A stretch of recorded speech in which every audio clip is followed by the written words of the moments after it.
Francia adscrito al Juzgado Primero Civil de Extinción de Dominio del Distrito Judicial de Toluca. En esta ocasión vamos a tener una pequeña charla sobre el Código Nacional de Procedimientos Civiles y Familiares en el módulo quinto relativo a los procedimientos no contenciosos, a los procedimientos universales de concursos y a las acciones colectivas. Trataré de ser lo más concreto en el respecto de estos temas, ya que son bastante extensos. No obstante, reitero, mi intención es destacar aquellos puntos que deban traerse a colación, partiendo desde luego de una pequeña comparación que podamos hacer en su caso con el Código de Procedimientos Civiles del Estado de México, ya que es la legislación que en esta entidad federativa nos encontramos empleando hasta este momento. Bien, por lo que hace a los procedimientos no contenciosos, también denominados jurisdicciones voluntarias en algunas legislaciones, tenemos que estos vienen regulados a partir del artículo 424 del Código Nacional de Procedimientos Civiles y Familiares. En este se hace referencia a que tienen lugar cuando por disposición de la ley o por solicitud de las partes se requiere la intervención del órgano jurisdiccional sin que esté promovida ni se promueva cuestión litigiosa alguna. Por ende, debemos de partir de que esto lo hace distinto de los procedimientos donde hay un conflicto claro. Reitero, se trata de actos donde no se encuentra ningún aspecto litigioso, ningún aspecto controvertido, y solamente se requiere la intervención del órgano jurisdiccional para que sea declarado o reconocido algún derecho o alguna situación de hecho que la parte promovente estime le asiste a su favor. De igual manera, en este Código Nacional se contempla la posibilidad de que se podrán tramitar en esta vía aquellas notificaciones o emplazamientos que emanen de procesos extranjeros. Así, de manera específica y de forma enunciativa, este nuevo código nos señala que podrán intentarse en esta vía aquellas intenciones donde se busque justificar algún hecho o acreditar un derecho, cuando se pretende justificar la posesión como medio para acreditar el dominio pleno de un inmueble o un derecho real, la posesión o propiedad de vehículos automotores por medio de testigos, siempre que no se cuente con un reporte de robo u otros ilícitos, así como se justifique su legal estancia en el país. De igual manera, cuando se trate de comprobar la posesión de un mueble o algún derecho real, pudiéndose tramitar ante notario público cuando esto se intente para acreditar situaciones jurídicas o hechos conocidos, así como cuando se trate de apeo y deslinde, y en cualquier otro caso en que solo tenga interés el promovente. Como podemos ver hasta este momento, en el Código de Procedimientos Civiles en el Estado de México no se contemplaba regulada de manera expresa los supuestos de procedencia de este tipo de procedimiento. Ahora el legislador nos establece con claridad cuáles son las intenciones bajo las cuales se está diseñando el proceso y por ende lo señala que es en los supuestos de procedencia que se ha hecho referencia, sin que esto sea una limitante, ya que, como bien lo dije, se trata de aquellos que de forma enunciativa se señalan y no de forma limitativa. Vale precisar desde este momento que dentro del Código de Procedimientos Civiles vigente en el Estado de México se considera como un procedimiento no contencioso o un procedimiento de jurisdicción voluntaria la inmatriculación judicial. Sin embargo, en el Código Nacional de Procedimientos Civiles y Familiares viene regulado en un apartado distinto. Ello se verá en el módulo correspondiente las razones del por qué. Solamente haciendo hincapié en este momento que está regulado dentro de la parte de los juicios, no así dentro de los procedimientos que se estiman no contenciosos. Ahora bien, para el trámite de estos procedimientos no contenciosos se requerirá darle vista al Ministerio Público cuando se afecte el interés público, cuando se encuentren involucrados derechos de niñas, niños y adolescentes, así como cuando se trate de derechos o bienes de personas que estén declaradas ausentes o desaparecidas. Ellos, a excepción de los casos en que se hizo referencia ante el notario público, deberán de tramitarse ante autoridad jurisdiccional. Es importante destacar como una innovación a este procedimiento, si es que lo podemos denominar de esta forma, la posibilidad con la que cuentan tanto el Ministerio Público como las personas que sean citadas para recibir la información para que tachen el dicho de los testigos. Ello es importante ya que en el Código Procesal vigente en esta entidad federativa no se hacía mención alguna a esta circunstancia. Y si bien es cierto que lo que no está prohibido se dice que está permitido, también lo es que en la nueva regulación contemplada en el Código Nacional es una facultad expresa que se otorga tanto al Ministerio Público como a las personas con las que se reciba la citación. La legislación no nos refiere en momento alguno si para la tacha de testigos, como regla general, se pueden aportar pruebas. Esta sería una interrogante que podemos considerar, ya que desde luego quien pretenda tachar el dicho de un testigo tendrá que acreditarlo. De igual forma, una de las cuestiones que el Código Nacional de Procedimientos Civiles contempla como una parte novedosa en relación a la legislación que actualmente nos rige, es la posibilidad de suspender el procedimiento cuando con el mismo se pretenda despojar a alguien de un inmueble, se pretenda defraudar al fisco o se pretenda cometer cualquier otro delito. De ahí que sea importante destacar que estos supuestos, particularmente el de defraudar al fisco, tendrá que existir bases suficientes para que el órgano jurisdiccional estime que con ello se pretende defraudar a la hacienda pública y por tanto procede en la suspensión del procedimiento. Estos procedimientos, por regla general, deberán tramitarse de forma escrita, sin perjuicio que en los casos concretos y por excepción puedan ajustarse a los principios del juicio oral. Al igual que la regulación que tenemos vigente en la entidad federativa, se requiere en el escrito inicial se señale el nombre y domicilio de quien promueve, el nombre y domicilio de las personas que deban ser citadas, la providencia solicitada, los hechos que fundamenten la solicitud, las pruebas que se ofrezcan, así como la firma de quien promueve. Otra peculiaridad que encontramos en esta nueva codificación es que hace una distinción entre aquellos procedimientos donde solamente haya de intervenir el promovente de este procedimiento o en aquellos donde deban ser citadas personas distintas. Así,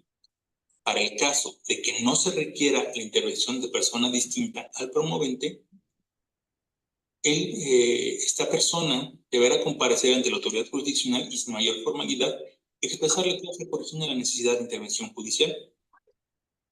Y si se requiere por naturaleza lo solicitado, el promovente ofrecerá las informaciones, dictámenes o pruebas necesarias para que la autoridad jurisdiccional gestione la solicitud de la providencia respectiva. Esto también es importante, ya que de manera habitual en los procedimientos judiciales no contenciosos, las pruebas que normalmente son aportadas por el promovente se limitan a documentos y al testimonio. En este caso, la propia legislación nos contempla las informaciones y dictámenes o pruebas necesarias, lo cual resulta bastante interesante, ya que, como se ha dicho, de forma tradicional nos limitábamos a observar que se promovía a través de documentos con la testimonial para acreditar el hecho o el derecho que se pretende obtener sea declarado. Ahora, en caso de que la autoridad jurisdiccional admita la solicitud, debe asignar una audiencia en la que recibirá las pruebas a que se han hecho mención, es decir, las informaciones, los dictámenes o cualquier otra que se estime pertinente, y si se dictará la sentencia correspondiente, lo cual, en caso de que sea solicitado, será documentada dentro de los 3 días siguientes. Ahora bien, para el caso de que se requiera la intervención de una persona distinta al promovente, este comparecerá ante la autoridad jurisdiccional y sin mayor formalidad expresará la causa que origina la necesidad de la intervención judicial. Es decir, se trata del mismo supuesto que cuando no se requiere la intervención de persona distinta al promovente, y señalará el nombre y domicilio de las personas que tengan interés. Esto es, la diferencia en realidad puede considerarse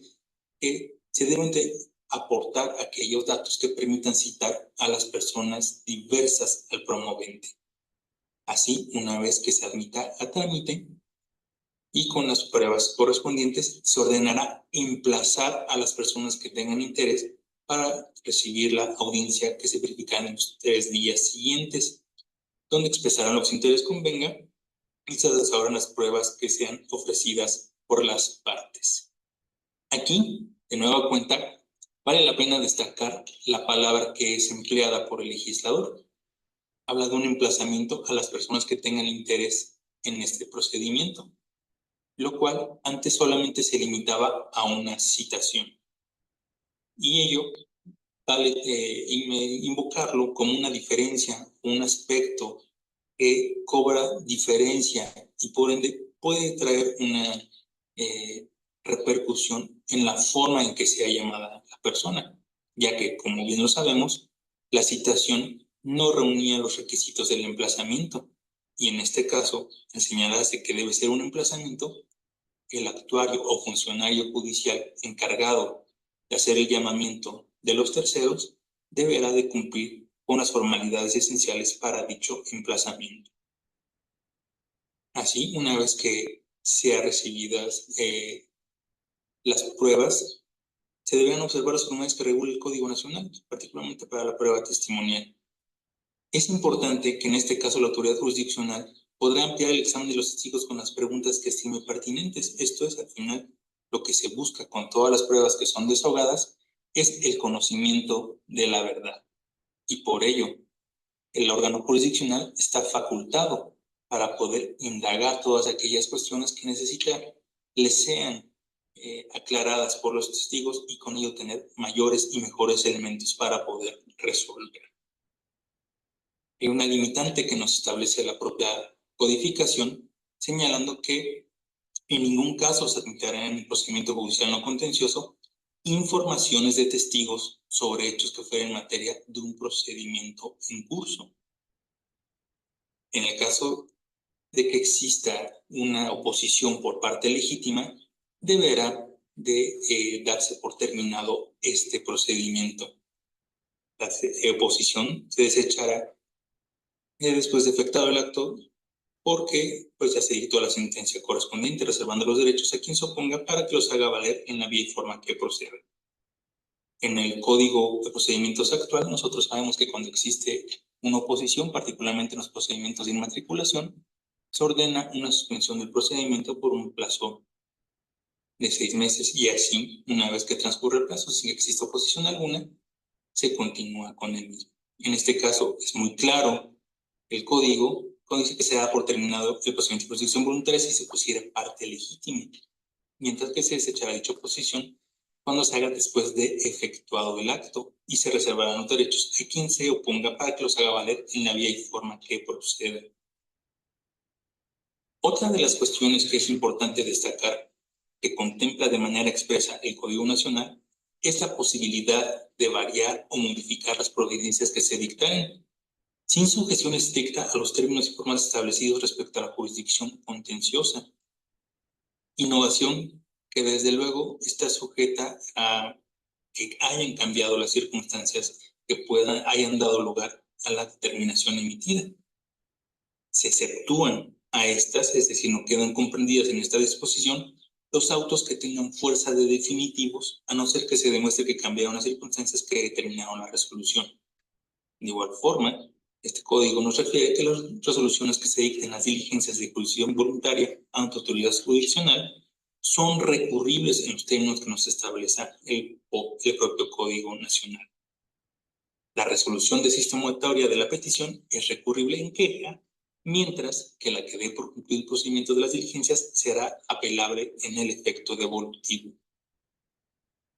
En consecuencia de lo anterior, hemos visto que existen diferencias importantes respecto a la forma en que se pretende entablar ahora los procedimientos de jurisdicción voluntaria. Ello porque obedece a circunstancias donde lo que se busca es el acceso a la justicia. De manera habitual, hemos visto que tenemos muy limitados este tipo de procedimientos, siendo los más comunes el apeo y deslinde, la inmatriculación judicial, así como aquellos donde se pretende notificar a alguna de las partes el término de alguna relación contractual o el requerimiento para que se cumpla con una obligación determinada. Y, como ya lo hemos visto, se busca también que el promovente esté en aptitud a acreditar algún hecho o algún derecho, sea sobre bienes muebles o sobre bienes inmuebles, reiterando que ello no es lo mismo que un procedimiento de inmatriculación judicial, puesto que el legislador en forma expresa lo contempló ahora en un apartado distinto. Por ello, habrá de analizarse si esta procedencia respecto al acreditamiento de derechos reales de bienes, particularmente de bienes inmuebles, nos da pauta a un entendimiento distinto de la legislación, donde el interesado esté facultado para acreditar simplemente ese derecho real sin que esté contemplada ninguna controversia y que esta declaración judicial le sirva para un momento posterior. Es una reflexión que debemos de tomar en consideración, ya que se reitera, no se había considerado así en el Código de Procedimientos que actualmente venimos manejando. Finalmente, respecto a este apartado de procedimientos no contenciosos, se debe decir que las informaciones que se reciban podrán ser objeto de inscripción en el registro público de la propiedad correspondiente de las entidades federativas o de la federación. Ahora bien, iniciaremos con el apartado correspondiente al apeo o deslinde. En este caso, el apeo o deslinde refiere al artículo 439 del Código Nacional de Procedimientos Civiles, que tiene lugar siempre que no se hayan fijado los límites o linderos que separan un fundo de otros u otros, o que habiéndose fijado, haya motivo fundado para creer que no son exactos, ya sea que naturalmente se hayan confundido o porque se hayan destruido las señales que los marcaban, o bien porque éstas se hayan colocado en lugar distinto del primitivo. De diversas comentarios, pláticas de trabajo que se ha tenido con los jueces del Poder Judicial del Estado de México, se ha analizado la procedencia de la figura del apeo o deslinde.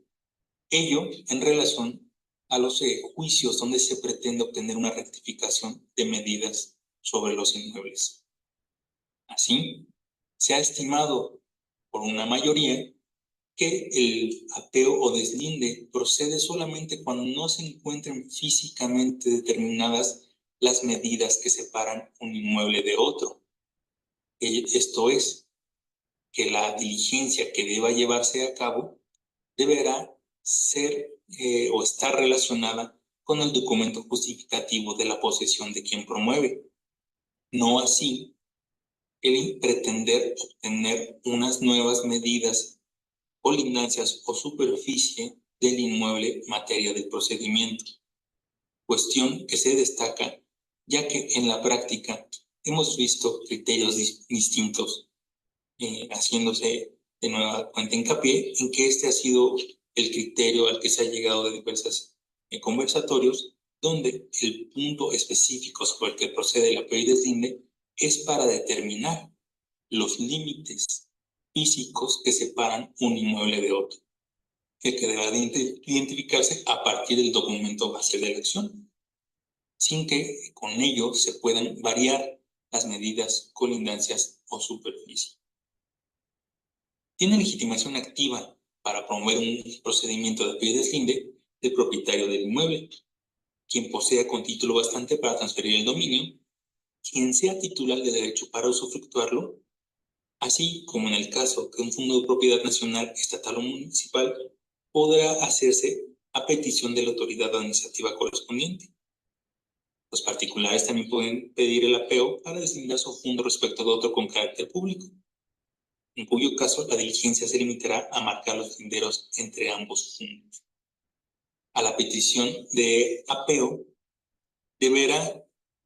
contener el nombre y ubicación de la finca que debe deslindarse, la parte o partes en que el acto debe ejecutarse, los nombres de las personas colindantes que puedan tener interés en el apeo, así como las autoridades que puedan tener injerencia en el asunto, el sitio donde están y donde deben colocarse las señales, y si estas no existen, el lugar donde estuvieron, los planos y demás documentos que vengan a servir para la diligencia y designación de perito por la parte promovente, y la designación de un perito para que intervenga en el reconocimiento. De tales requisitos puede destacarse que este artículo, el 441 del Código Nacional de Procedimientos Civiles, menciona en dos momentos la designación de un perito. En la fracción quinta, cuando señala que los planos y documentos que vengan a servir para la diligencia y la designación de un perito por parte de la promovente, así como la fracción sexta relativa a la designación de un perito para que intervenga en el reconocimiento, lo cual de una interpretación podría dar lugar incluso a considerar que se trata de dos peritos distintos, o podría tratarse de uno solo que intervenga en estos dos aspectos. Esto es para que haga el reconocimiento de campo en el momento que se va a cabo la diligencia, y aquel que se pueda hacer relativo a los planos y demás documentos que se cuentan por parte del promovente.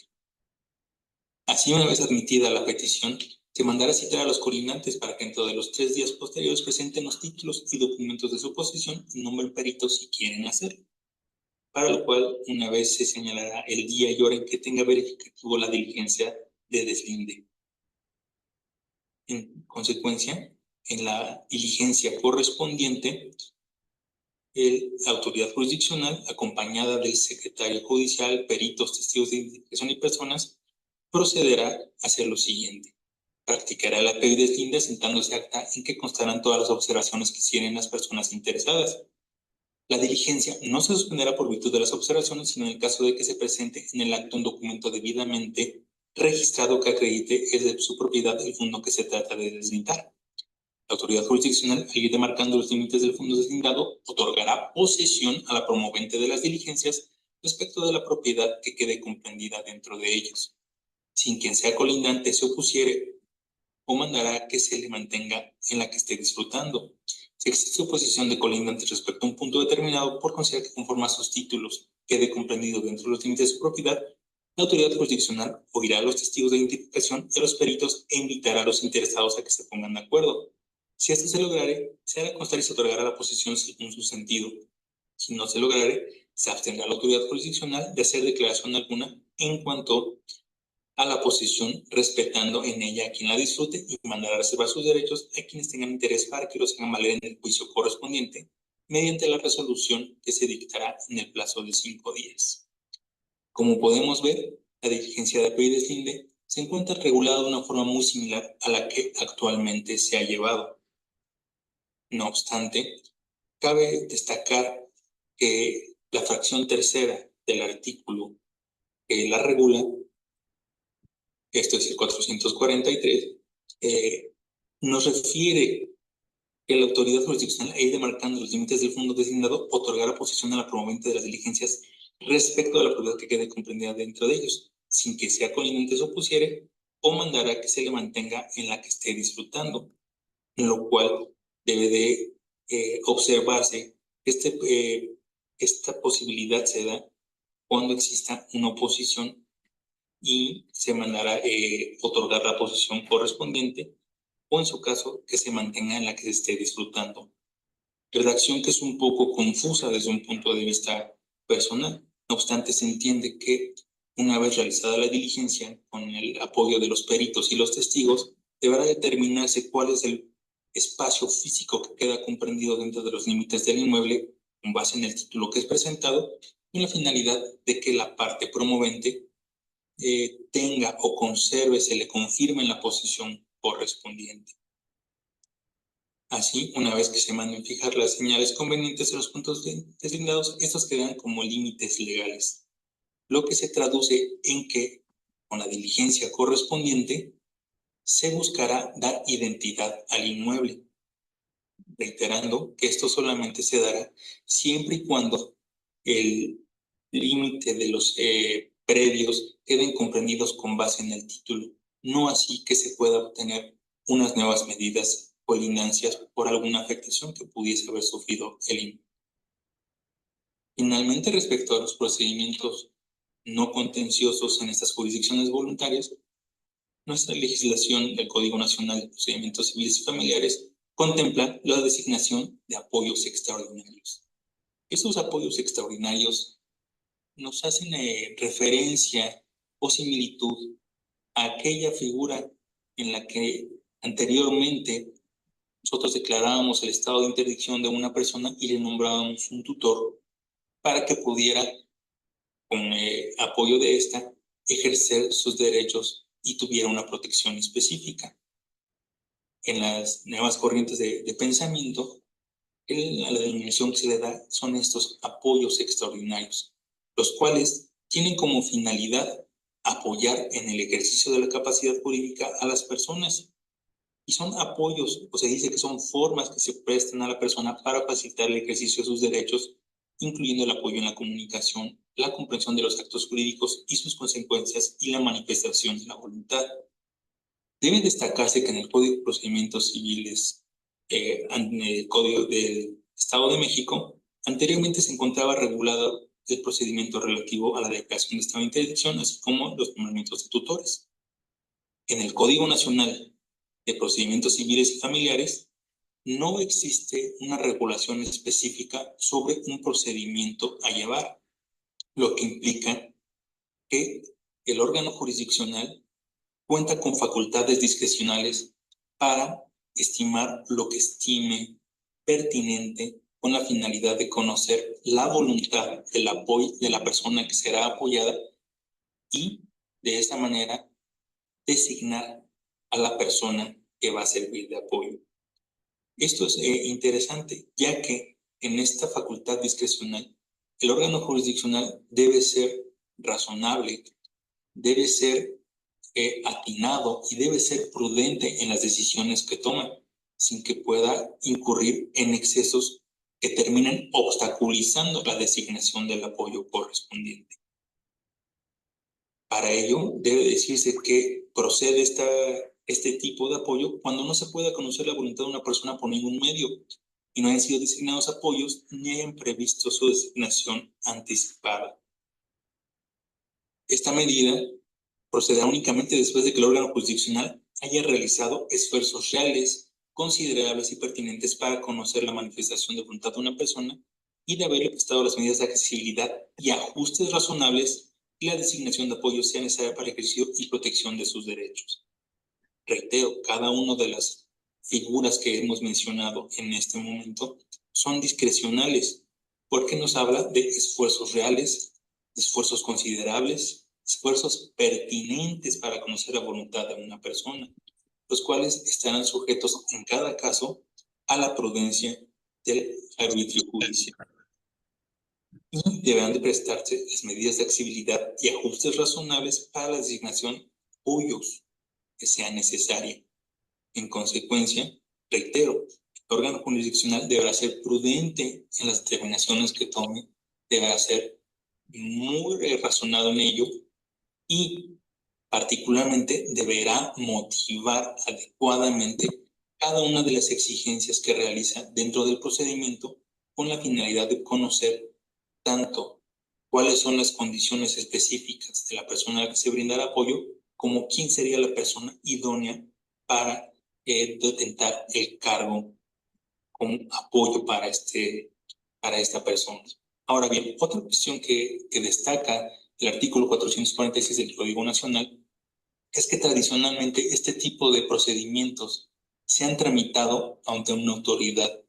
jurisdiccional del orden familiar. Sin embargo, en este código nos menciona que es autoridad competente, la autoridad jurisdiccional civil o familiar,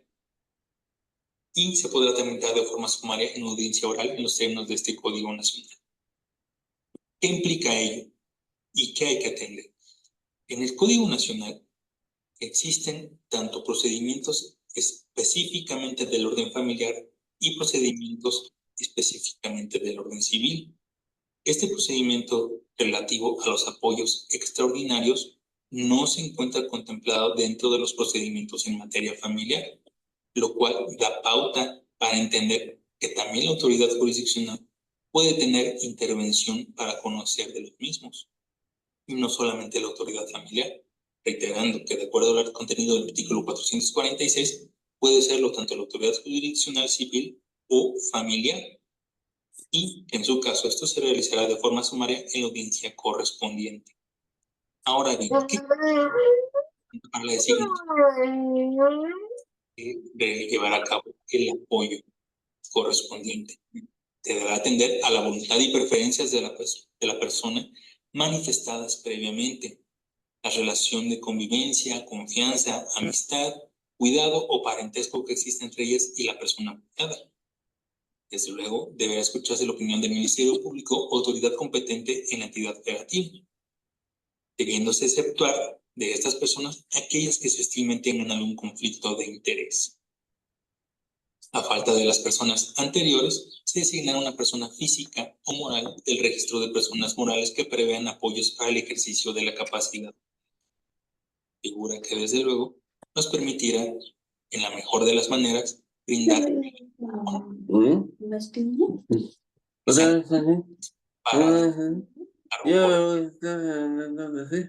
información para instalar este tipo de procedimientos. Nos refiere la ley que podrá hacer cualquier persona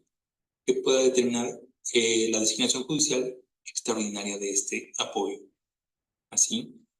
el órgano jurisdiccional debe actuar de manera oficiosa y prudente, debiendo llegarse de la información necesaria, reiterando que deberá de conocer la voluntad, preferencias, medio, modo y formato de comunicación de la persona que va a ser apoyada, el riesgo para la salvaguarda de los derechos del patrimonio, la integridad personal o la vida, y la realización de estos esfuerzos reales, considerables y pertinentes, incluyendo la implementación de ajustes razonables para que la persona manifestara su voluntad y preferencias sin que estos resultaran ineficaces. Este aspecto lo destaca de nueva cuenta la legislación, esto es, los esfuerzos reales, considerables y pertinentes, mismos que deben ser valorados por el órgano jurisdiccional para poder alcanzar el fin último de este procedimiento, que es brindar un apoyo extraordinario a aquella persona que lo necesite para el ejercicio de su capacidad jurídica. Así, en la resolución que se emita, será indispensable que el órgano jurisdiccional funde y motive de manera amplia cómo concluye quién es la persona que designa para realizar el apoyo extraordinario. Motivación que desde un punto de vista personal considero que cobra mayor relevancia que en los demás casos, puesto que si se trata de una decisión en la que el órgano jurisdiccional cuenta con una discreción judicial, se requiere que los motivos, las razones que aporte sean mucho más convincentes que en aquellos casos donde la propia respuesta a la problemática judicial planteada, problemática jurídica planteada, emana de la legislación de forma expresa por contemplarse la hipótesis normativa de forma clara en la ley. En este caso, no existe una disposición que nos regule de forma casuística los puestos en que van a acontecer, y por tanto en la facultad discrecional deberá motivar con toda claridad cómo es que llega a esa conclusión el órgano jurisdiccional. De igual forma, el juzgado, al resolver sobre esta determinación, sobre esta solicitud, deberá establecer la temporalidad por la cual se brindará el apoyo, los alcances y responsabilidades de las personas que hayan sido designadas como apoyo, las salvaguardias e informes a la autoridad administrativa competente que en su caso puedan proceder. La legislación así nos establece que existen obligaciones y entre estas son realizar la encomienda de acuerdo con la mejor interpretación posible de lo que fuera la voluntad y preferencias de la persona. Es decir, la persona que brinde el apoyo deberá ser lo más acorde a la voluntad y preferencias de la persona. Debe tomar en consideración con información que cuente la trayectoria de vida de la persona, sus valores, tradiciones, creencias, previas manifestaciones de voluntad, preferencias en otros contextos e información con la que cuenten personas de confianza, utilizando así las tecnologías presentes o futuras que puedan servir para ello. La obligación de hacer esfuerzos constantes para conocer la voluntad y preferencias de la persona apoyada. Esto es, de manera reiterada, estar considerando a la persona que recibe el apoyo y no como antes se hacía en los criterios que tomaban en cuenta la designación de un tutor para la persona declarada en estado de interdicción, ya que la persona declarada en estado de interdicción perdía a veces toda la facultad de expresar, aunque fuera de forma mínima, su voluntad, lo que ahora no ocurre así, ya que cobra un lugar distinto la persona que recibe este apoyo y por ello se obliga a la persona que brinda el apoyo a realizar esfuerzos constantes para conocer la voluntad y preferencias de la persona apoyada. Debiendo llegarse a conocer la voluntad y preferencias de la persona,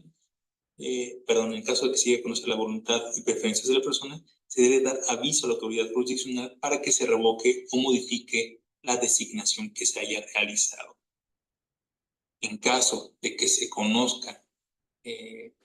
alguna situación que contravenga a la persona que ha recibido el apoyo, puede realizarse la denuncia correspondiente por cualquier persona que tenga prueba que la persona designada oficialmente como apoyo no está actuando de conformidad con la mejor interpretación posible de la voluntad y preferencias de la persona apoyada, lo cual deberá realizarse a través de la vía incidental para que el órgano jurisdiccional determine que en derecho corresponde. Siendo estos los procedimientos que en forma no contenciosa vienen contemplados por lo que hace a la materia civil. Esto es, tenemos disposiciones generales, tenemos un apeo y deslinde y tenemos la figura de apoyos extraordinarios. Ahora bien, procederemos a tener un pequeño análisis de lo más conciso posible respecto a los juicios universales, específicamente en lo relativo al concurso de acreedores. Ello, por ser una figura que viene regulada de manera bastante extensa en el Código Nacional de Procedimientos Civiles y Familiares. Como sabemos, los juicios universales que conocemos en nuestra legislación son los juicios sucesorios y los concursos de acreedores. En este caso, el concurso de acreedores tiene una característica específica. Es un concurso de acreedores en materia civil. Por ende, la persona que puede someterse a este procedimiento tendrá que ser una persona que tenga la calidad de deudora, que no sea comerciante, que no pueda hacer frente a sus obligaciones líquidas exigibles y que no se encuentre en los supuestos que regula la ley de concursos mercantiles y demás leyes especiales relativas a esas materias. Ello es así, ya que de tratarse de una persona que si fuese un comerciante, desde luego daría pauta a un concurso en materia mercantil. Y en este caso lo que se regula es el concurso en materia civil. Una figura que el legislador contempló, ya que como sabemos en la práctica existen personas que tienen un número inalcanzable de adeudos e incluso son conocidos en los órganos jurisdiccionales por tener varios juicios donde se les ha reclamado el pago de distintas cantidades, sin que tengan la posibilidad de poder hacer frente a esas deudas. Así, para poder hacer los trámites correspondientes a estos concursos, la ley nos regula dos tipos de procedimientos. Un procedimiento que es de carácter extrajudicial y un proceso judicial. Como lo dice su nombre, el proceso extrajudicial se realiza ante un órgano no jurisdiccional. Ello se hace ante un facilitador o conciliador certificado. En el caso del procedimiento judicial, debe tramitarse ante una autoridad jurisdiccional competente en materia civil, la cual podrá auxiliarse de un facilitador o conciliador público. Este tipo de procedimientos se clasifica en forma necesaria o en forma voluntaria. Se dice que es necesario cuando un acreedor de plazo cumplido ha demandado y ejecutado a su deudor y no haya bienes bastantes para pagar o garantizar su escrito. Por el contrario, será voluntario el en que se inste de forma, como dice su nombre, de forma voluntaria. Y esto tendrá que ser a cargo de la persona deudora. Ahora, estos procedimientos tienen una naturaleza escrita, por lo cual deben reunir los requisitos que nos establece la propia legislación. Así, una vez visto los aspectos generales, debemos decir que el facilitador o conciliador que será el encargado del procedimiento extrajudicial tendrá las siguientes funciones: integrar la lista de créditos, verificar los pagos efectuados y comprobados por la persona deudora, auxiliar el acuerdo entre las partes para la firma de un convenio con un plan de pagos y hacer propuestas de reestructuración de adeudos. Como iremos viendo en el desarrollo de este tema, una expresión a la que recurre mucho el legislador es la del plan de pagos, puesto que el concurso a que estamos haciendo referencia tiene como finalidad que la parte deudora pueda hacer frente a las deudas que tiene y por ende se le debe dar un plan de pagos con el cual pueda satisfacer las diversas obligaciones que tiene frente a sus deudores. La obligación del deudor deberá ser proporcionar al facilitador, conciliador y a la autoridad jurisdiccional toda la información que le sea requerida, mientras que el acreedor tiene la obligación de entregar información de sus créditos y manifestar claramente desde un inicio su postura para que el facilitador o conciliador, así como la autoridad jurisdiccional, cuenten con los elementos necesarios a fin de que las partes lleguen a un acuerdo y plan de pagos. Esto también es importante destacar, el acuerdo. Al ser una reforma al artículo 17 constitucional, la posibilidad de resolver el fondo del conflicto, se da un énfasis particular al acuerdo en este tipo de procedimientos universales, este tipo de juicios universales. Se destaca todo el tiempo la posibilidad de que lleguen a un acuerdo. Ello, desde luego, en la fase o en el procedimiento que es extrajudicial, como en aquel que es de carácter judicial. Así, las personas que intervengan en estos tendrán la posibilidad de elegir al facilitador o conciliador con el cual cuenten, particularmente en el caso del conciliador privado. La persona deudora podrá elegirlo, y este se encarga del trámite si la mayoría simple de personas acreedoras así lo ratifican. Si el procedimiento extrajudicial lo inician los acreedores ante un facilitador o privado, este debe ser certificado y ellos serán quienes lo designen por mayoría simple de votos de las personas acreedoras presentes en la primera convocatoria. Los créditos insolutos se deberán demostrar con pruebas documentales. Los archivos electrónicos se consideran documentos y no se les negará efectos jurídicos por ese solo hecho. Ello es así, ya que sabemos que, por un lado, para que un crédito pueda demostrarse, tiene que tener una prueba documental y no bastará con el dicho del acreedor para que ello pueda demostrarse en estos procedimientos. En cuanto a los documentos de carácter electrónico, es importante reconocer el cambio que ha habido en diversas áreas, tanto del comercio como de las diversas actividades de intercambio entre la población, donde todos los documentos electrónicos han venido a sustituir en muchos de los casos el documento físico. Por ende, estos deberán tener un valor que sea reconocido por la ley. De igual manera, las personas relacionadas que se presenten como acreedoras al procedimiento deberán en todo caso exhibir los documentos originales de esos créditos. Uno de los efectos con los cuales se busca el inicio de estos procedimientos concursales es que, iniciado el procedimiento extrajudicial, los acreedores podrán solicitar en forma legal la suspensión de aquellos procedimientos judiciales que estén pendientes de resolución definitiva, los que sean de inmediato enviados para su resguardo al archivo judicial, sin que se contabilice el plazo para la caducidad y con el objeto de no proseguir con el mismo. Ello es así, ya que lo que se busca con este tipo de procedimientos es que al final pueda hacer frente a sus obligaciones el deudor. De igual manera, debe destacarse que una vez alcanzado un acuerdo en el procedimiento extrajudicial y cumplido el convenio y plan de pago, las partes estarán obligadas a desistir de sus acciones contra el deudor dentro de un plazo no mayor a 10 días de dicho cumplimiento. Esto es, ya que se reitera, el objeto de este procedimiento universal es que concurran todos los acreedores que tengan interés en el mismo y puedan establecer un plan de pagos, así como la prelación correspondiente con el deudor, y puedan ver satisfechas las obligaciones que se encuentran a su favor. El procedimiento extrajudicial inicia cuando la persona deudora entregue bajo potestad y libertad al facilitador o conciliador el formato único universal con toda la información. Acá se referencia el artículo 833 del Código Nacional de Procedimientos Civiles, Código Nacional de Procedimientos Civiles y Familiares, acompañando un reporte especial de crédito emitido por una sociedad de información crediticia con no más de 30 días de antigüedad.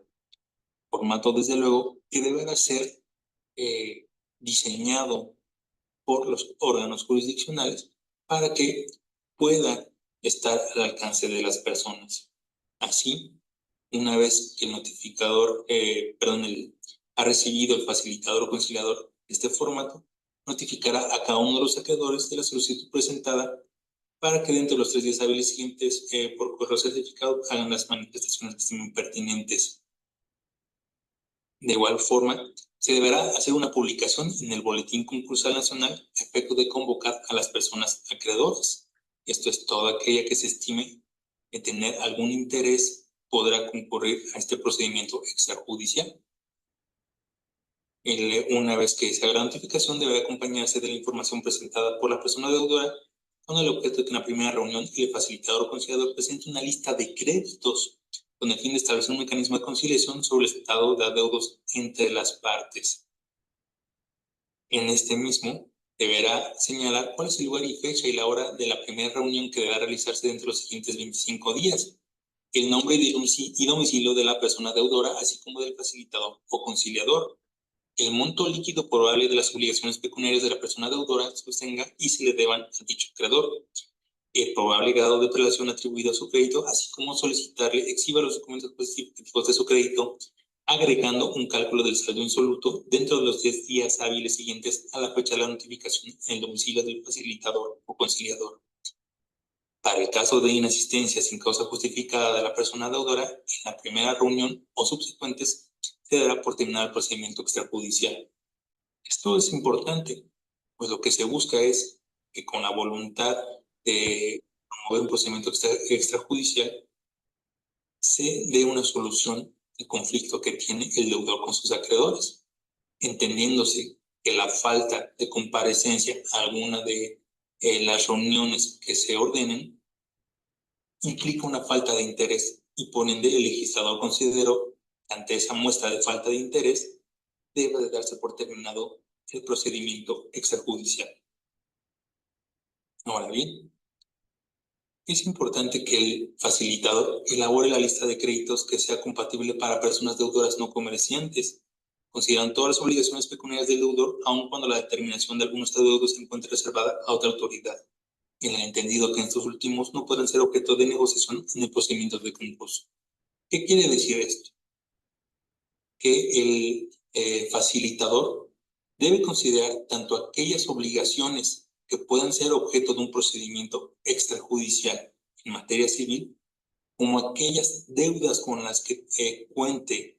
la persona deudora,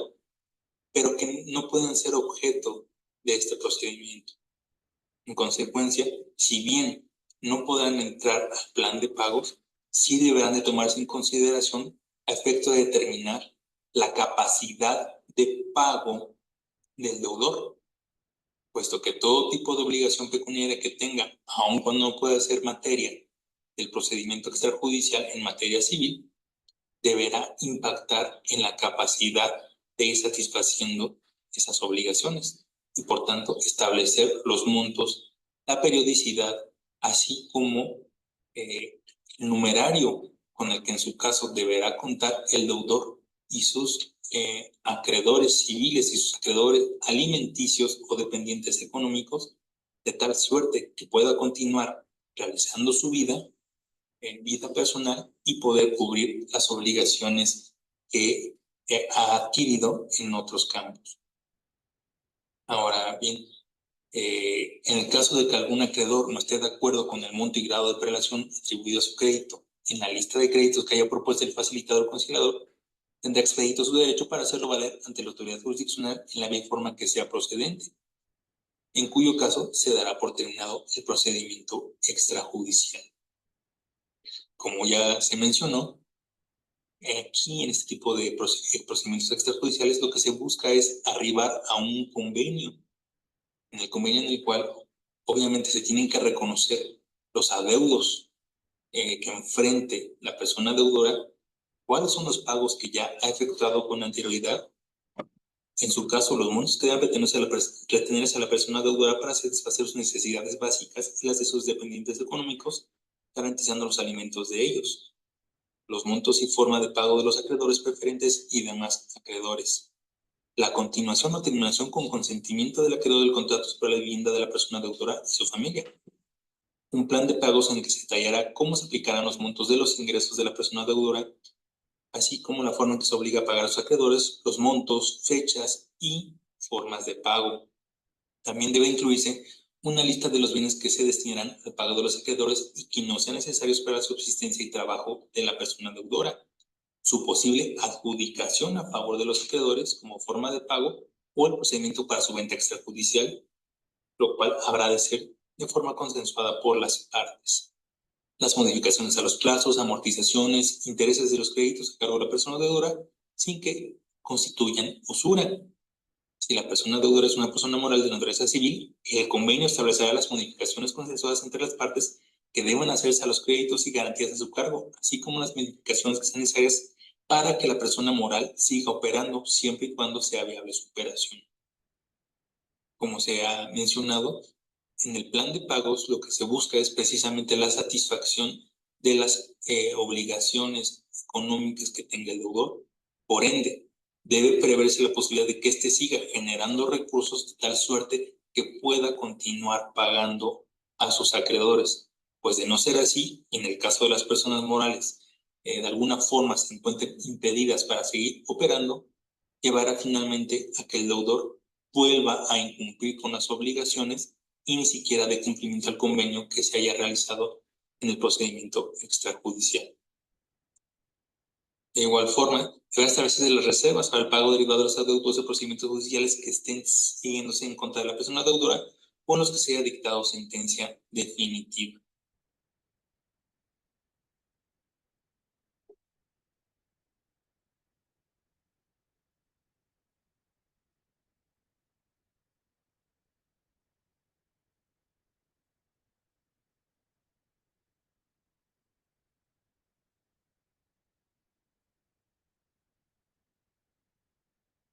¿Ya fue todo? No, Alex, tomó una pausa.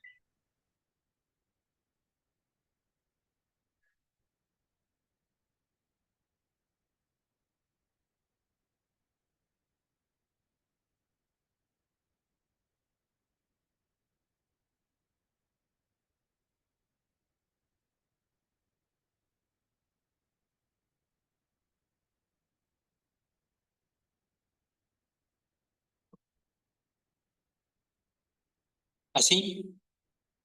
el convenio que se emita dentro del procedimiento extrajudicial deberá contener los requisitos que a continuación se señalan: el reconocimiento de adeudos, pagos efectuados con anterioridad y monto que deba retener la persona deudora para satisfacer sus necesidades básicas y las de sus dependientes económicos, garantizando los alimentos de ellos, los montos y forma de pago de los acreedores preferentes y demás acreedores,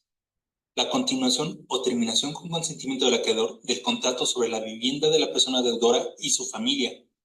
Un plan de pagos en el que se detallará cómo se aplicarán los montos de los ingresos de la persona deudora, así como los montos, fechas y formas de pago que éste deberá llevar a cabo. Una lista de los bienes que se destinarán al pago de acreedores y que no sean necesarios para la subsistencia y trabajo de la persona deudora. Su posible adjudicación a favor de los acreedores, como la forma de pago o bien el procedimiento para su venta extrajudicial de forma consensuada por las partes. Se deberán señalar las modificaciones a los plazos, amortizaciones o intereses de los créditos a cargo de la persona deudora así que constituyen usura. Si la persona deudora es una persona moral de naturaleza civil, el convenio establecerá las modificaciones consensuadas entre las partes que deban hacerse a los créditos y a las garantías a su cargo.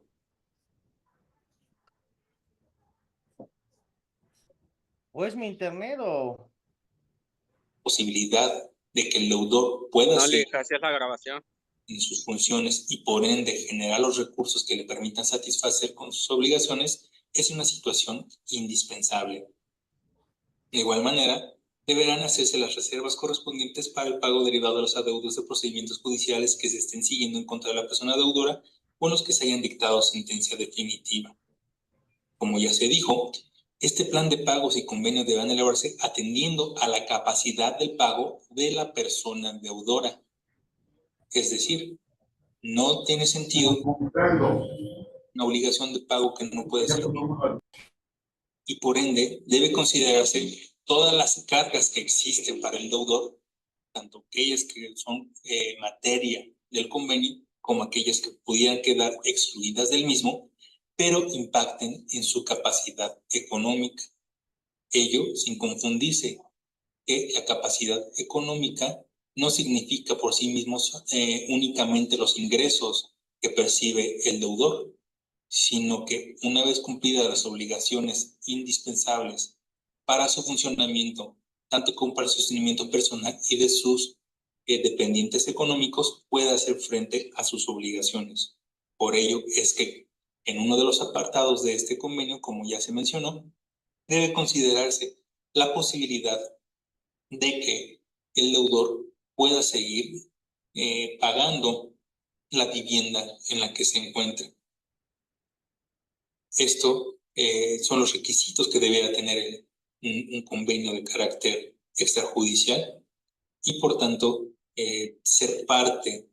del acuerdo al que llegase los acreedores con el deudor a través del facilitador o mediador correspondiente.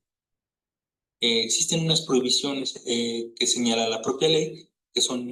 bastante interesantes, ya que ellas tienen que ver con un aspecto de derechos humanos de última generación, refiriendo que no puedan suspenderse los servicios de agua, de luz, de internet, ni de ningún otro servicio básico que atente contra la dignidad humana en la vivienda de la persona deudora. La persona deudora tendrá prohibido grabar, enajenar o disponer de cualquier forma de sus bienes salvo autorización judicial. Adicionalmente a esto, debe señalarse que el plazo máximo para el procedimiento extrajudicial tendrá una duración que no excederá de 2 meses a partir de la fecha de presentación del formato único universal. Ello es así, pues se busca dar una respuesta rápida y satisfactoria a los acreedores, ya que de lo contrario podría esto convertirse en un procedimiento extrajudicial de manera extensa y por ende no satisfacer una necesidad real. Ahora bien, por lo que hace el proceso judicial de concurso civil. Este proceso, como su nombre lo dice, se tramita ante una autoridad jurisdiccional y la persona deudora podrá presentar ante la oficialidad de partes o en la vía electrónica la solicitud de concurso a través del formato único concursal, que deberá contener, además de la firma, los datos que ya se han hecho referencia anteriormente. Luego les reiteraremos que se refieren desde luego al nombre y domicilio de la persona deudora, el nombre y domicilio de las personas que se estimen acreedoras, cuáles son los créditos que se tienen vigentes, cuáles son los montos que se han satisfecho, cuáles son los montos que se adeudan, cuál es la prelación de estos créditos así como los hechos en que se fundamenta este pedimento. El promovente de este procedimiento deberá declarar bajo protesta de decir verdad en el formato correspondiente que todos los datos señalados son ciertos. Con el apercibimiento de incurrido en falsedad, se hará acreedor a las sanciones civiles, penales o administrativas que en su caso corresponden. Como ya se ha dicho, este escrito inicial deberá de contener, ¿no?, los datos que permitan identificar al promovente, su nombre, domicilio para recibir notificaciones, correo electrónico y la identificación de los datos de localización de cualquier persona con titularidad sobre los bienes de la persona deudora para que pueda deducir sus derechos. Nombre y domicilio de los acreedores. La persona deudora haga la solicitud a la autoridad jurisdiccional para que se requiera al Centro de Justicia Alternativa de Poder Judicial de la entidad federativa que corresponda, designe una persona facilitadora o conciliadora adscrito. Ello, como puede observarse, destaca de nueva cuenta la intención de arribar a un acuerdo. Esto es un medio alterno de solución de conflictos, evita un desgaste mayor a las partes y de esta manera puedan solucionar el conflicto jurídico que se esté planteando. Se debe también señalar la identificación de todo tipo de procedimientos contra la persona deudora. Los montos que se estimen adeudados del principal e intereses a la fecha de presentación de la solicitud, con la prelación y en su caso, si se tienen constituidas garantías, deberán de exhibirse las pruebas que así lo demuestren y manifestar el origen de cada deuda. El listado de los bienes susceptibles de embargo, propiedad de la persona deudora.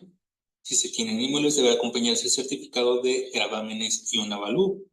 una propuesta de un plan de pagos a los acreedores, y la persona deudora debe exhibir un reporte de crédito especial emitido por una sociedad de información crediticia con los nombres y domicilios de sus acreedores con no más de un mes de antigüedad. En igual manera, como lo mencionamos en el caso de los procedimientos no contenciosos, la ley nos distingue cuando se trata de en aquellos casos donde si solo interviene una persona en el procedimiento o son más. En este caso, la distinción que nos hace y nos da procedimientos o requisitos distintos es cuando la persona que interviene es física o cuando la persona que interviene es una persona moral, refiriéndose desde luego al deudor. En los casos de que la persona sea física, deberá de incorporarse la copia de su identificación, el monto promedio mensual de sus ingresos ordinarios y extraordinarios, que acredite racionalmente mediante comprobantes, y a falta de estos comprobantes deberá expresarlos y señalarlos bajo protesta de decir verdad, el nombre y edades de dependientes económicos, lista de gastos mensuales, comprobantes, la resolución provisional o definitiva o convenio que ordene el pago de pensión alimenticia en su caso. Una vez presentado el escrito inicial, en el caso de las personas físicas, la persona deudora deberá consignar ante la autoridad jurisdiccional el excedente de sus gastos necesarios de vida y de su familia para demostrar su voluntad de pago. Una vez hecho esto, de manera mensual, la persona deudora deberá consignar en billete de depósito el excedente de sus gastos necesarios a la autoridad jurisdiccional, pudiendo la autoridad jurisdiccional establecer un plazo distinto. Ahora bien, en el caso que la persona deudora sea una persona jurídica, deberá incorporarse el RFC con un balance que muestre su activo, su pasivo y capital al mes anterior a la fecha de presentación de su solicitud de concurso, una copia de su escritura constitutiva, así como sus estatutos vigentes y la certificación de las hojas de sus libros o equivalente que identifica a sus socios y miembros integrantes del órgano de administración. En caso de no contar con los libros, una certificación del órgano de administración con esa información. La resolución de la Asamblea General de Socios de la persona deudora o equivalente en el sentido de iniciar el procedimiento, y la persona deudora debe acompañar un avalúo o una opinión de expertos sobre el valor de los bienes muebles y inmuebles enlistados que puedan ser comercializados. Como a toda demanda, deberán señalarse los datos relativos a la autoridad ante la cual se promueve, el domicilio para recibir notificaciones, la declaración de obligarse a dar a la autoridad jurisdiccional dentro de los 6 días hábiles siguientes respecto a cualquier pago que reciba de algún garante, avalista o coobligado de la persona deudora o acreedora según sea el caso, nombre y domicilio de la persona deudora, fecha de suscripción de vencimiento y monto total de sus créditos, tasa de interés aplicable y saldo principal no pagado e intereses a la fecha de presentación de la demanda. Todo esto lo que implica que pueda determinarse de manera clara cuál es la situación económica en la cual vive el deudor y por ende, como se ha señalado, puede establecerse el plan de pagos correspondientes, sea que este plan de pagos emane de un convenio o que el plan de pagos o condiciones de pago puedan establecerse a través de la sentencia que emita el órgano jurisdiccional. Dentro del procedimiento jurisdiccional, podrá solicitarse la emisión de medidas cautelares que resulten necesarias para preservar la finalidad del procedimiento conforme a las reglas que establece el Código Nacional. Sí, tanto con las medidas como con los requisitos, el órgano jurisdiccional procederá a admitir la demanda y dictará el auto de admisión correspondiente. Con ello, deberá notificar el inicio del procedimiento a todas las sociedades de información crediticia y solicitarles un reporte de crédito especial de la persona deudora, los nombres y domicilios de sus acreedores al momento de la emisión del reporte. Notificar a la persona deudora la formación de su concurso sea necesario o voluntario. Notificar la formación del concurso a los acreedores personalmente o por correo certificado. De igual manera, se hará la prohibición a la persona deudora de enajenar o gravar sus bienes salvo con autorización judicial. Se deberá designar a la persona deudora como depositario judicial de todos sus bienes a la fecha de presentación del formato único universal. Se señalará un término de 15 días contados a partir de causa de estado de su notificación para que los acreedores presenten los documentos justificativos de sus créditos y sus objeciones respecto de la información exhibida por la persona deudora, acompañadas de las pruebas que acrediten su dicho, apercibidas que de no hacerlo, precluirá su derecho. En consecuencia, como se ha dicho, esto tiene la finalidad de que se pueda conocer ante el órgano jurisdiccional de cada uno de los requisitos y situación que permita al órgano determinar cuál es la situación del deudor y por ende el cúmulo de deudas que éste enfrenta, así como la manera en que éstas tentativamente podrían ser cumplidas, tanto con los bienes que cuenta para defenderlas, como con los ingresos que normalmente va percibiendo. Dada la naturaleza de juicios universales a los que hemos referido, debe decirse que la propia ley nos señala como limitante en el sentido de que no serán acumulables a los juicios de concurso civil, los juicios pendientes de resolución, ni aquellos en los siguientes casos: juicios de alimentos, juicios por trabajadores, juicios hipotecarios, los que proceden de créditos prendiarios y los que no sean acumulables por disposición de la ley. Los demás que se hubiesen fallado en primera instancia mismos se acumularán una vez que se decidan definitivamente. ¿Sí? Deberá determinarse quién va a ser el facilitador conciliador público al que se hizo mención previamente, quién aceptará el cargo correspondiente, el cual tendrá la obligación de generar una lista definitiva de créditos, el convenio y plan de pagos que sea puesto a disposición de los acreedores para que lo aprueben. Si existe un consenso respecto a este plan de pagos, se pondrá a consideración de la autoridad jurisdiccional para que en un plazo máximo de 8 días se proceda a su revisión y eventual aprobación. En caso de que esto no acontezca, se continuará con el juicio correspondiente. Así, la autoridad jurisdiccional convocará a las partes a una audiencia para escuchar lo que su derecho convenga en relación al convenio y plan de pagos, y verificada la audiencia, se dictará la resolución correspondiente. Dicha sentencia, al igual que los convenios, deberá establecer el plan de pagos que sea pertinente o se estime correcto para que el deudor pueda hacer frente a sus obligaciones. Establecer cuáles son los bienes susceptibles de enajenación, el monto que podrá conservar la persona deudora para cubrir los gastos necesarios para su subsistencia y la de sus dependientes económicos, las consideraciones aplicables bajo la perspectiva de derechos humanos sobre la declaratoria de concursos de la persona deudora y la imposibilidad de pago de sus deudas existentes al inicio del procedimiento. La ley nos señala que las resoluciones emitidas dentro de este procedimiento deberán ser apelables cuando se trate de la resolución que desecha la solicitud y contra la sentencia definitiva. No obstante, en el siguiente párrafo que nos habla de este apartado, nos indica que la resolución judicial que desecha la solicitud de concurso civil procede contra dicha resolución procede el recurso de queja, mientras que contra la sentencia definitiva el recurso de apelación en ambos efectos. Lo que implica que existe un hierro en la redacción de este precepto legal, entendiéndose que solamente es apelable la sentencia definitiva, mientras que la resolución judicial que desecha la solicitud del concurso civil es susceptible de recurrirse a través de la queja. Hecho lo anterior, dictada la sentencia, en caso de que sea necesario proceder a la liquidación del patrimonio de la persona deudora, se deberán de rematar los bienes en ejecución de sentencia en términos de lo que establece el propio Código Nacional de Procedimientos Civiles y Familiares. Bien, hasta aquí es de forma muy somera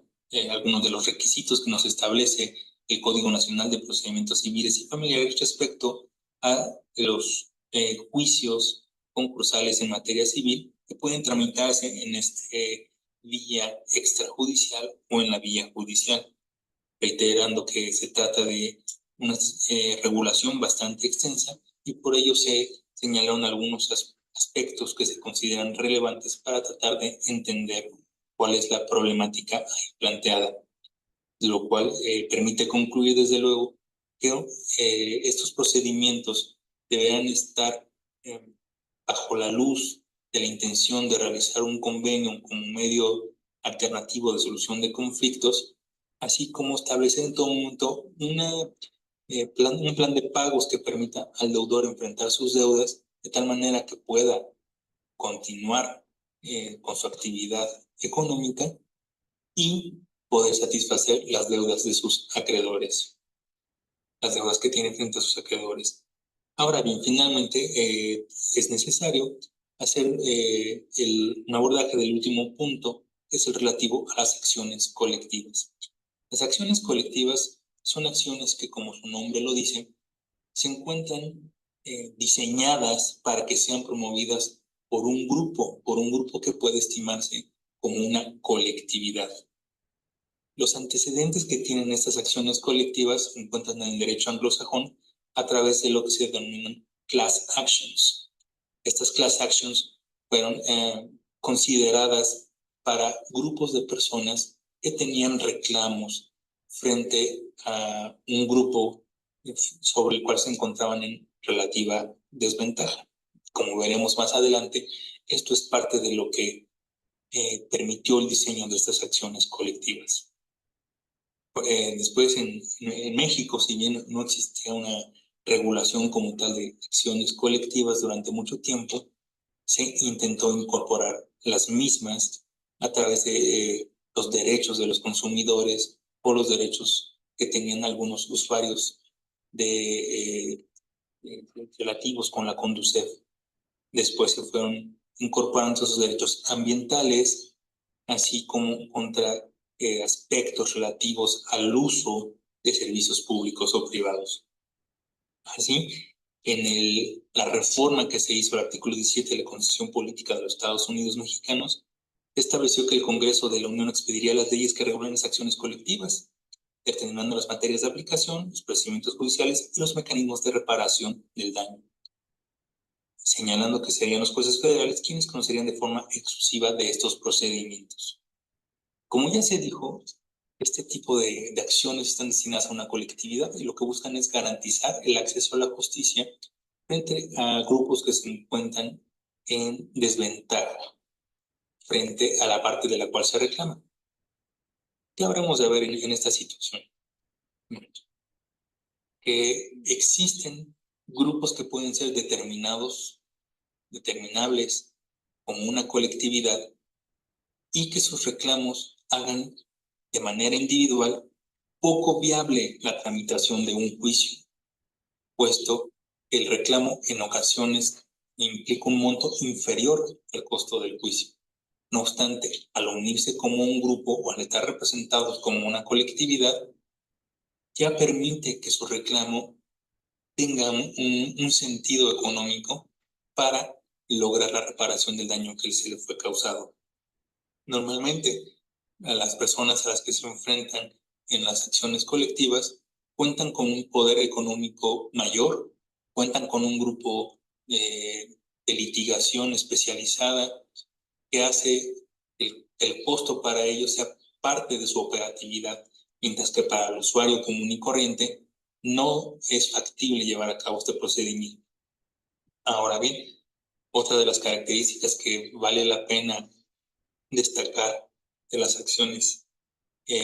colectivas es que estas deberán tramitarse única y exclusivamente ante la autoridad jurisdiccional de carácter federal por disposición expresa de la Constitución, como ya se ha hecho en mención. Así, estas acciones colectivas que buscan el acceso a la justicia tienen como finalidad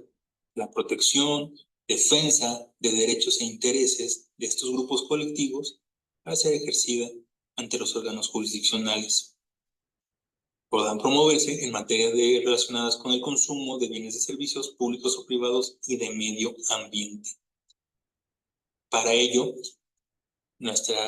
Código Nacional de Procedimientos Civiles y Familiares nos señala que la acción colectiva es procedente para la tutela de las pretensiones cuya titularidad corresponda a una colectividad de personas determinadas o indeterminadas, así como para el ejercicio de las pretensiones individuales cuya titularidad corresponda a miembros de un grupo de personas. De esta definición, podemos ver que la acción colectiva corresponde a estos grupos que no necesariamente se encuentran determinados al inicio del juicio.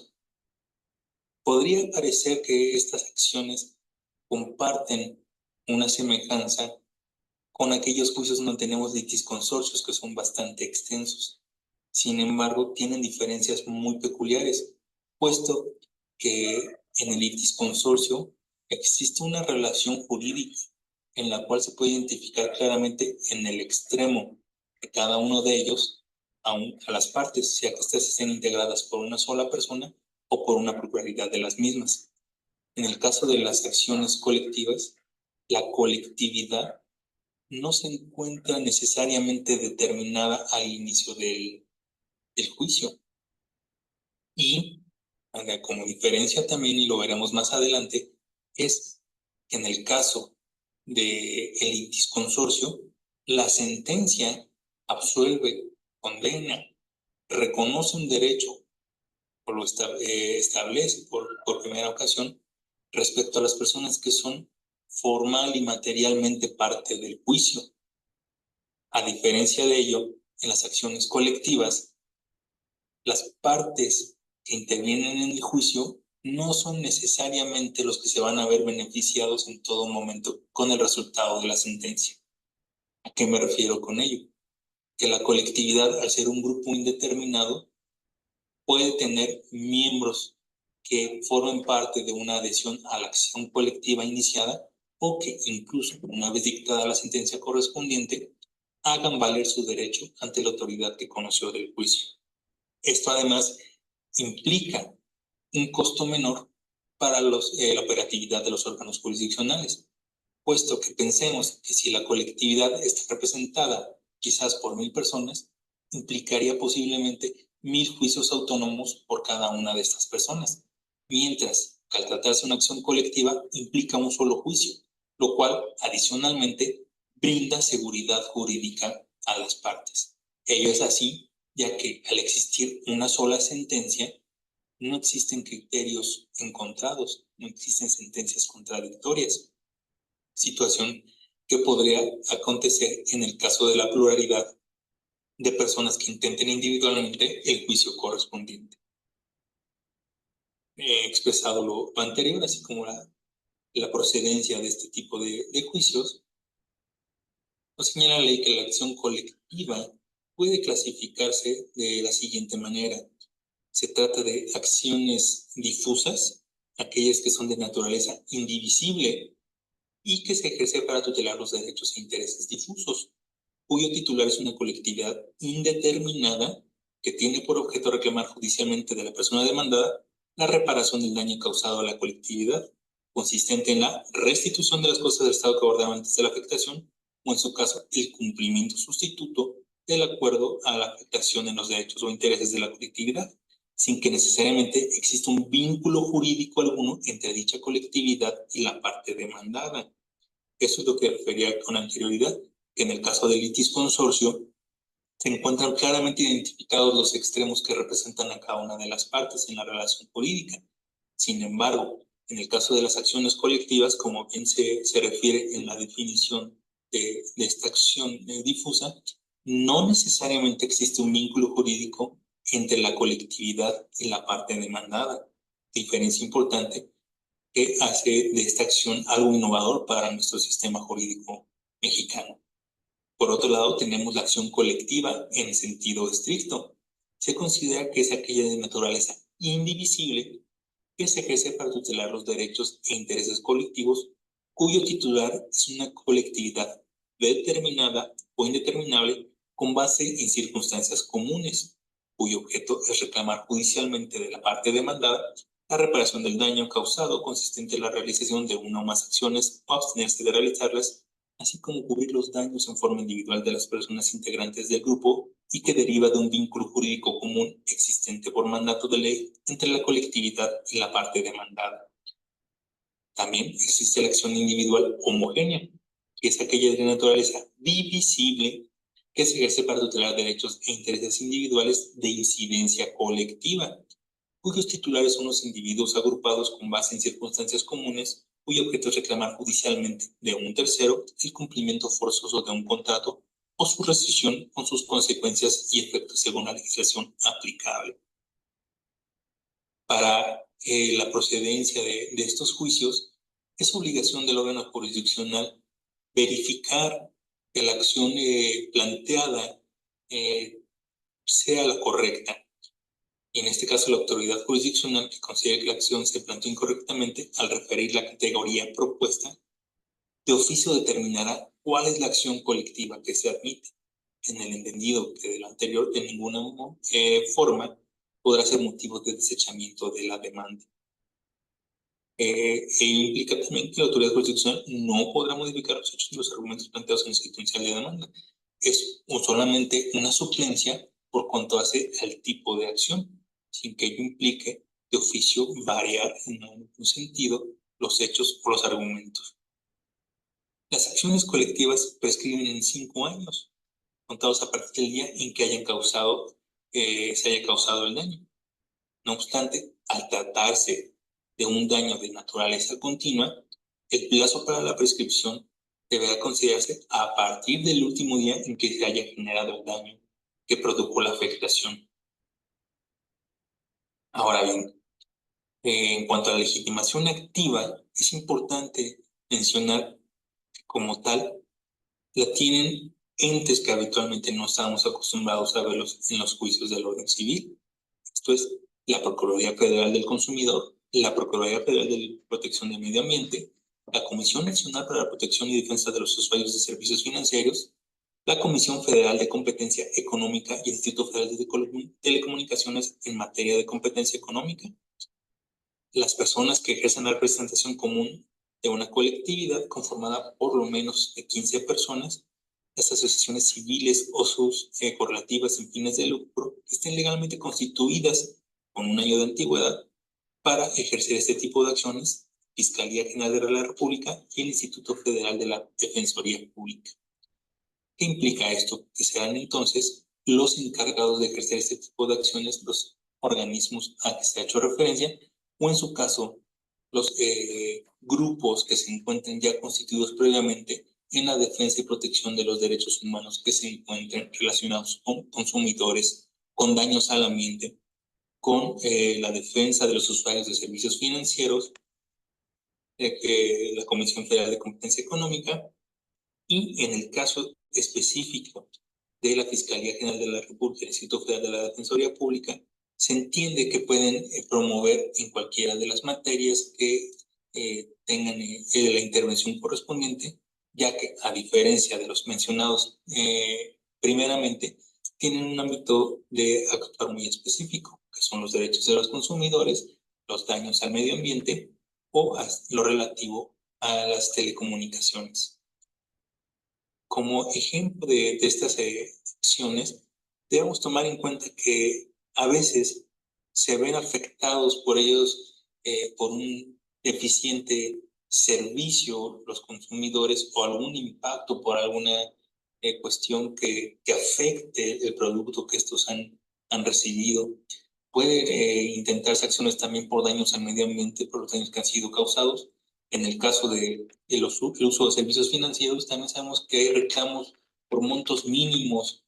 con los cuales la gente se desanima para realizar las demandas correspondientes, puesto que si yo he sufrido una afectación por 20, por 200 pesos, quizás por 1,000 pesos, sé de antemano que mi juicio será mucho más caro el monto que pretendo obtener como resarcimiento del daño por parte de la institución que me afectó. No obstante, al tener una representación conjunta por parte de la Comisión Nacional para la Protección y Defensa de los Derechos de los Financieros, es viable que el conjunto de personas adquieran esa fuerza y realicen estos reclamos contra la institución que lo causó. Ello además tendrá un efecto fuera del juicio, o se busca que tenga un efecto fuera del juicio, con la finalidad de que se mejoren los servicios que son otorgados para los consumidores, que se proteja mejor el ambiente, así como que los servicios que se brindan a los usuarios de los servicios financieros sean mejorados. En algunos casos hemos visto, tenido conocimiento, también que existen algunas demandas por mala prestación de servicios públicos, entre ellos el transporte público. Puede pensarse en una aerolínea, puede pensarse en el transporte público que día a día vemos en nuestras ciudades, en nuestras comunidades, y de los cuales, como se ha dicho, de tratarse de una acción de forma individual, no sería viable llegar a tramitarla. No obstante, al tener una representación común de alguien que a nombre de la colectividad así lo demande, hace viable este procedimiento. Así, quien tenga esta representación tendrá que tener una representación adecuada y esto deberá ser verificado por el órgano jurisdiccional, entendiéndose como una representación adecuada aquella en la que se actúa con diligencia, con pericia, con buena fe en la defensa de los intereses de la colectividad en el juicio. Tendrá que ser una representación que no esté en conflicto de intereses con las personas que representan. No debe haber promovido de manera reiterada acciones difusas, colectivas, individuales, homogéneas que sean frívolas o temerarias. Tampoco debe promover ninguna acción difusa, colectiva en sentido estricto o individual homogénea con fines de lucro electorales, proselitistas, de competencia desleal o especulativos. No debe haberse conducido con impericia, mala fe o negligencia en acciones previas. El procedimiento en que se lleva en este juicio debe iniciarse con una demanda que, como toda demanda, debe reunir los requisitos de señalar la autoridad ante la cual se promueve, el nombre y domicilio para recibir notificaciones, en su caso, aprovechando las tecnologías, la dirección de un correo electrónico para recibir tales notificaciones. En el caso de las acciones colectivas en sentido estricto y las individuales homogéneas, los nombres de quienes integran la colectividad promoventes de la demanda, el nombre del representante y su cédula profesional, los documentos con los que la parte actora acredite su representación, el nombre de la parte demandada y su domicilio, la precisión del colectivo individual homogéneo que se considera afectado, así como el tipo de acción que pretende promover, las pretensiones correspondientes a la acción de forma específica y los hechos en que se fundan el pedimento, así como las circunstancias comunes que comparta la colectividad respecto de la acción que se intente. Los fundamentos de derecho y, en el caso de las acciones colectivas en sentido estricto e individuales homogéneas, las consideraciones y los hechos que sustenten la conveniencia de la substanciación por la vía colectiva en lugar de la acción individual. Así, una vez que se determine que hay una representación adecuada, que se reúnen los requisitos, la autoridad competente le da trámite a dicha demanda. Una situación que cabe destacar que fue modificada es que anteriormente esta representación se considera que debía existir al menos 30 integrantes de las personas de la colectividad en quien insta la acción. lo cual se redujo a un número de 15 personas. Ello es así, ya que podría considerarse en algunos casos concretos o específicos que la exigencia mínima de ese número de integrantes podría hacer inviable la acción, cuando la colectividad tuviera un número inferior al que marcaba la ley, esto es inferior a 30 personas, y por ende no se le diera trámite. En ese sentido, el legislador determinó reducir el número de personas a 15 en el Código Nacional de Procedimientos Civiles y Familiares. Como ya se ha dicho, una vez presentada la demanda, cumplida las prevenciones en caso de que éstas existieran, la autoridad jurisdiccional debe certificar el cumplimiento de los requisitos de procedencia con la admisión o desechamiento de la demanda y ordenar el emplazamiento de la parte demandada. La autoridad jurisdiccional, una vez hecho lo anterior y ordenada la notificación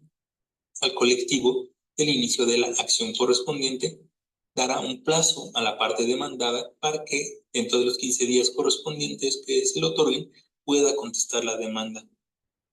Con la contestación se le dará vista a la parte actora para que manifieste a la que su interés convenga.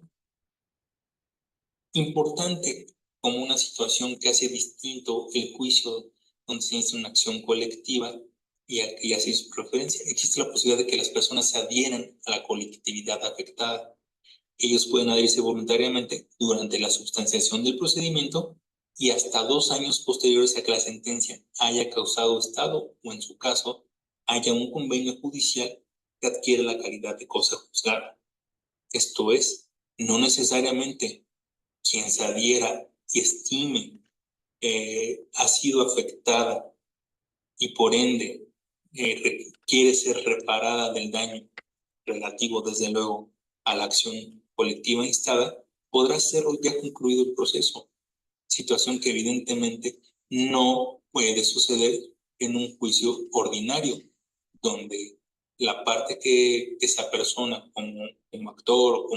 o como demandado lo hace desde el momento en que se fijan la litis. Esto es, el actor con el escrito de demanda y el demandado con la contestación correspondiente. Aquí puede deducirse un derecho incluso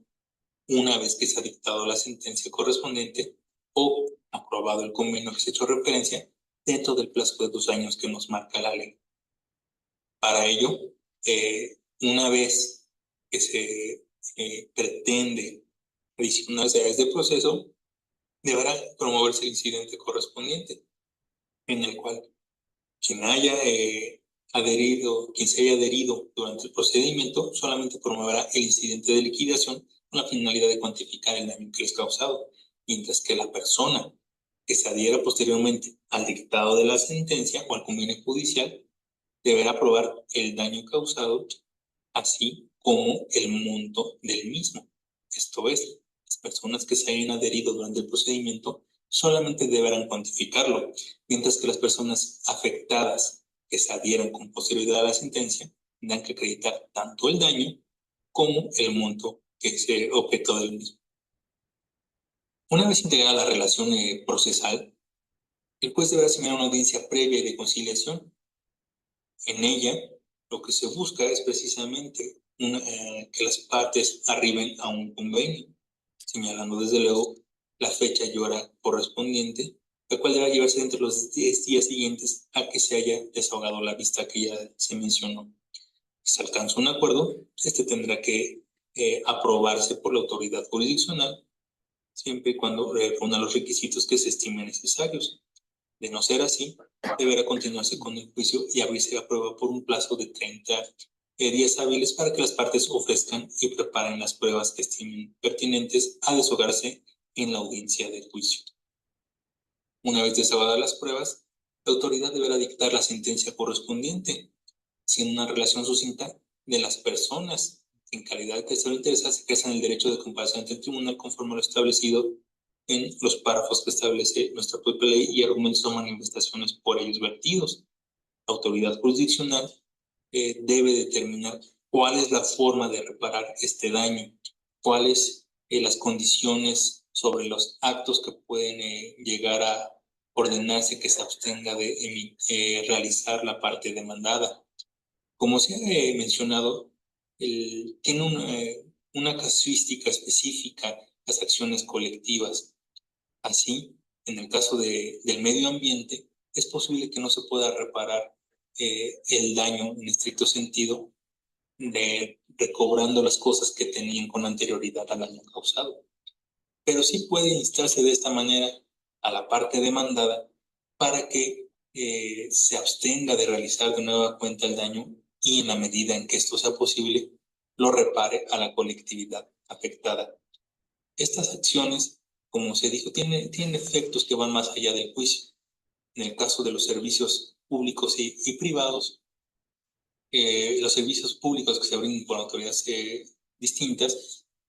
lo que se puede buscar es una mejoría en el servicio. Esto es una mejoría que tengan los consumidores, una mejoría que se tengan por el transporte público, ya sea, como se dice, una aerolínea, algún transporte terrestre que esté usado de manera continua. Estas acciones colectivas van más allá de la sola reparación de un daño, buscan la mejoría de las actividades que se desempeñan dentro de la sociedad por parte de los que prestan los servicios relativos con esas materias y por ende que pueda tener una mejor calidad de vida. De igual forma, se busca con esto, como ya se dijo, dar un mejor acceso a la justicia a todas las personas que se vean dañadas en estos aspectos y por ende tengan un procedimiento que sea costeable, que sea de fácil acceso, así como que existan sentencias que no sean contradictorias y que con la sola adhesión al procedimiento, sea antes del dictado de sentencia o una vez dictada la misma, o en el caso de la aprobación del convenio, puedan recibir una respuesta satisfactoria a su pedimento, dejando desde luego a la reflexión los alcances de estas acciones colectivas. Sí, los supuestos que nos marca la ley, que propiamente son con consumidores, con medio ambiente, con servicios financieros, son aquellos que están limitados exclusivamente por la ley. O en una reflexión sobre la progresividad de los derechos humanos, poco a poco iremos alcanzando la posibilidad de que estas acciones se expandan a otros supuestos, desde luego, siempre y cuando no sean aquellos que se encuentran prohibidos por la propia norma, entre ellos los electorales. Reflexión que se deja a todos y a todas para que de esta manera pensemos en un nuevo diseño del derecho en cuanto a las acciones colectivas. Necesita ello abandonar un poco los criterios rígidos que venimos trayendo de los juicios ordinarios, pues tienen una naturaleza distinta, una forma de integrarse las relaciones procesales distintas y desde luego efectos distintos en cuanto a la posibilidad de adherirse, de incorporarse a una sentencia, lo cual no sucedería en un juicio ordinario. Bueno, hasta aquí mi participación. Agradezco a la Escuela Judicial del Poder Judicial del Estado de México la oportunidad que me dan de compartir algunas ideas con todos ustedes. Muchas gracias. Hasta pronto. Bueno, pues nos estamos viendo en la nochecita para hablar al respecto y pues tomar ¿cómo se llama? El examen, ¿de acuerdo? Nos estamos viendo en la noche. Cuídense mucho. Gracias, buen día.